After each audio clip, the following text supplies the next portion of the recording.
এই অক্লাস দেখলি আঙ্গ মোদিজি বাংলাদেশে কি শিক্ষাই দিয়ে দিল। ও দাদা বাবু, কি শিক্ষা দিল? বাংলাদেশ কি দখল করে লাইছে নাকি? ওয়াও, আঙ্গ মোদিজি গেরেট। এই আর আমি খালি দখল দখলের কথা কসকে, দখল একদিন ঠিকই করবো গো মোদিজি। এখন দখল করে নাই, ওই দেশের পিলুয়ার আঙ্গ দেশে খেলতে দিব না। মুস্তাফিজের দল থেকে বাদ দিয়ে দিছে কলেকাতা আঙ্গ মোদির আদেশে। দেখছো তো গো কি ক্ষমতা, ক্ষমতা দেখাই দিলাম। আঙ্গ হিন্দুগো আর মারবো কিনা বাংলাদেশে উচিত শিক্ষা দিয়ে দিলাম। কি একটা কাজ করছে, বাংলাদেশে খেলোয়াড়রা খেলতো দেয় নাই। এটা কইরা কি এক মহান কাজ করে লাইছে গো মোদিজি। ও দাদা বাবু, ওকে খেলতো দিন দেয় নাই, এরপর ওরা বিশ্বকাপে খেলবো নি আঙ্গুটা সেইয়া। আমরা যদি এরকম শুরু করি তাহলে একদিন আমরাই থাকবো, কোনো দেশের আঙ্গুলকে খেলবোই না। দাদাগিরি আমরা শুধু এক জায়গায় দেখাইতে পারি, ক্রিকেট খেলার মধ্যে দেখাইতে পারি। এছাড়া আমরা কোনো জায়গায় তো কিছু করতে পারি না, খালি গুমুট খাইতে পারি।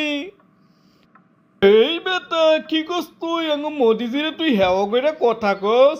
ওই বেটা, আমরা সব জায়গায় শক্তিশালী, সব জায়গায় বিশ্বগুরু।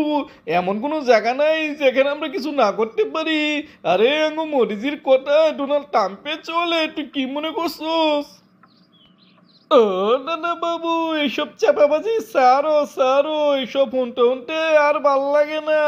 আমরা যেন বিশ্বজোকার এটা সকলেই জানে, নতুন করে কোন লাগবো না। কথা সেইটা না, কথা হলো এইটা, আমরা যা শুরু করছি না, একদিন আঙ্গুর ধ্বংস আমরাই করমু। হিন্দু মুসলমান কইরা কয়দিন থাকতে পারমু দেশে আমরা বালা। এই সরকার যা শুরু করছে একদিন এর মাসল দিতে হইব। এই আমি একটা বিষয় বুঝতে পারতাছি না, তুই কি তলে তলে মুসলমান হয়ে গেছিস রে? তুই আঙ্গু দেখতেই পারোস না, আঙ্গু কোথায় কোথায় প্রশ্ন করস। এই দাদা বাবু, উচিত কথা কইলে এইসব কও তুমি। তুমি চিন্তা করে দেখো তো, কোনো প্রতিবেশীর সাথে আঙ্গু কোনো সম্পর্ক ভালো আছে নাকি? এখন বাংলাদেশের লোকে এই ব্যবহার করলা, তারা কি সাইরা দিব? সাইরা দিব না, তুমি বাঙালিকে চিনোই না।